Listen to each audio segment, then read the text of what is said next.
ఉచిత విద్యుత్ ఇచ్చే కార్యక్రమం కానీ మరి 6 కోటి మంది రైతన్నల ప్రేమ ఏమైందో తెలియదు.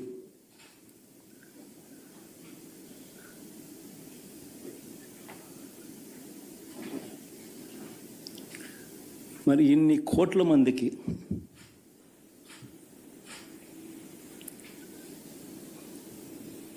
పేదవాడికి తోడుగా ఉంటూ ఆటో డ్రైవర్లు నడుపుకుంటా ఉన్నవాళ్ళు ఆటోలు దోలుకుంటూ టాక్సీలు దోలుకుంటూ ఇబ్బంది పడకూడదని వారికి అండగా ఉంటూ వాహనమిత్ర, నేతన్నలకు అండగా ఉంటూ నేతన్న నేస్తం, మత్స్యకారులకు తోడుగా ఉంటూ మత్స్యకార భరోసా, ఫుట్పాత్ మీద చిన్న చిన్న ఇడ్లీ షాపులు పెట్టుకొని నడుపుకుంటూ, చిన్న చిన్న బంకులు పెట్టుకొని నడుపుకుంటూ, చిన్న చిన్న వ్యాపారాలు చేసుకుంటా ఉన్న వీళ్లకు, నా అక్క చెల్లెమ్మలకు, నా అన్నదమ్మలకు మంచి జరగాలని ఆరాటపడుతూ వాళ్ళకు ఒక తోడు, నా రజకులకు, నా నాయి బ్రాహ్మణులకు, నా టైలర్లకు అని అండగా ఉంటూ వారికి ఒక చేదోడు. మరి ఇన్ని లక్షల మందికి ఇంత మంచి చేసి ఇన్ని కోట్ల మందికి, లక్షలు కూడా కాదు, కోట్ల మందికి మంచి జరిగించి ఎప్పుడు జరగని విధంగా మేనిఫెస్టో అంటే ఒక చెత్తబుట్టలో పడేసే డాక్యుమెంట్ కాదు. ఒక మేనిఫెస్టో అంటే ఒక బైబిల్ అని, ఒక ఖురాన్ అని, ఒక భగవద్గీత అని మొట్టమొదటి రోజు నుంచి కూడా భావిస్తూ ఏకంగా 99% వాగ్దానాలు అమలు చేసి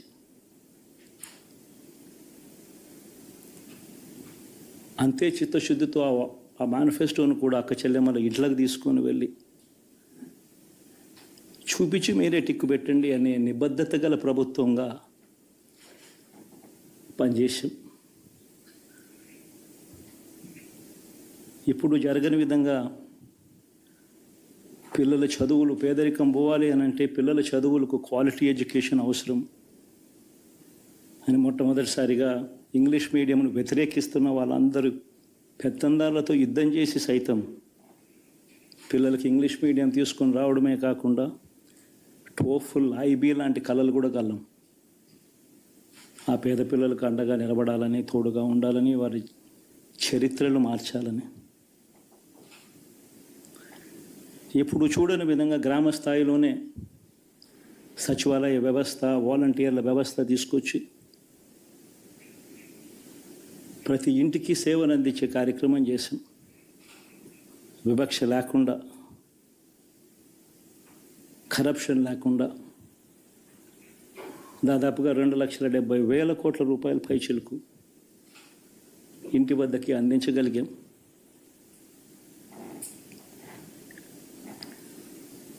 ఇప్పుడు చూడని మార్పులు తీసుకురావడమే కాకుండా ఒక చదువుల రంగం అయితేనేమి, ఒక విద్యారంగం, ఒక వ్యవసాయ రంగం అయితేనేమి, ఒక వైద్య రంగం అయితేనేమి, ఏ పేదవాడు ఎప్పుడూ ఇబ్బంది పడకూడదు అని ఎప్పుడు ఊహించని విధంగా మార్పులు తీసుకొస్తూ పేదవాడికి అండగా నిలబడగలిగాం. విమెన్ ఎంపవర్మెంట్ అంటే ఇది, మహిళా సాధికారత ఇది అంటే ఇది అని ప్రపంచానికి చాటి చెప్పగలిగాం. సోషల్ జస్టిస్ అంటే, సామాజిక న్యాయం అంటే ఇది అని ప్రపంచానికి చూపించగలిగాం. మరి ఇన్ని గొప్ప మార్పులు చేసిన తర్వాత, ఇన్ని కోట్ల మందికి మంచి జరిగిన తర్వాత మరి అభిమానం ఏమైందో, నా ఆప్యాయత ఏమైందో తెలీదు.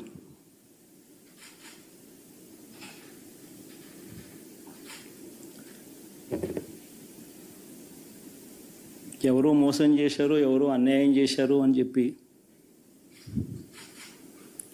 అనొచ్చు, కానీ ఆధారాలు లేవు.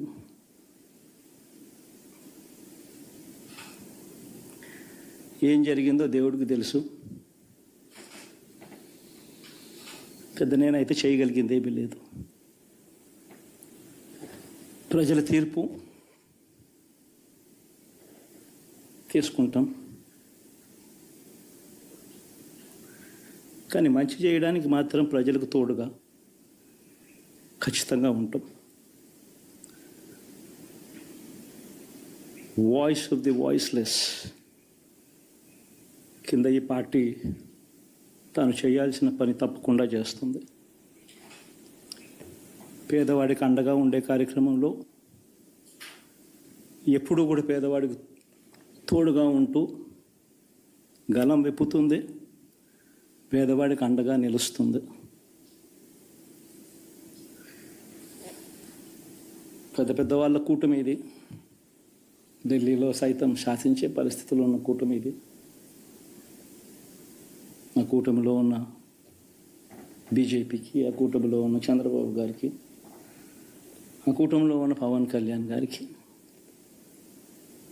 అందరికీ కూడా వాళ్ళ గొప్ప విజయానికి అభినందనలు.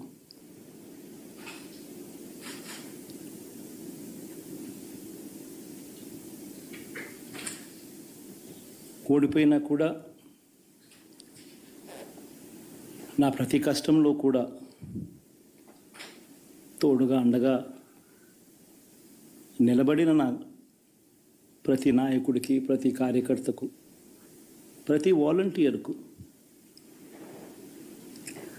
ప్రతి ఇంట్లో నుంచి వచ్చిన ప్రతి స్టార్ క్యాంపెయినర్గా నాకు తోడుగా నిలబడిన నా అక్క చెల్లెమ్మలకు, అన్నదమ్ములకు, మీ అందరికీ మనస్ఫూర్తిగా మీ అందరికీ కూడా కృతజ్ఞతలు తెలియజేస్తా ఉన్నాను.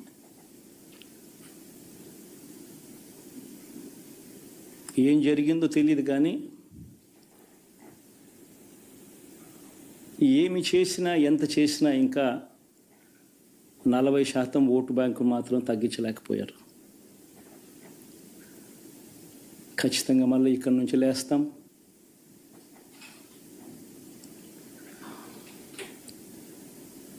మళ్ళీ ఇక్కడి నుంచి గుండె ధైర్యంతో నిలబడి మళ్ళీ లేస్తాం. ప్రతిపక్షంలో ఉండడం కొత్త కాదు, పోరాటాలు చేయడం అంతకన్నా కొత్త కాదు. నా రాజకీయ జీవితం అంతా కూడా ప్రతిపక్షంలోనే గడిపా, ఈ 5 సంవత్సరాలు తప్ప. పోరాటాలే చేశా. రాజకీయ జీవితంలో ఎవడు చూడని కష్టాలు కూడా అనుభవించా.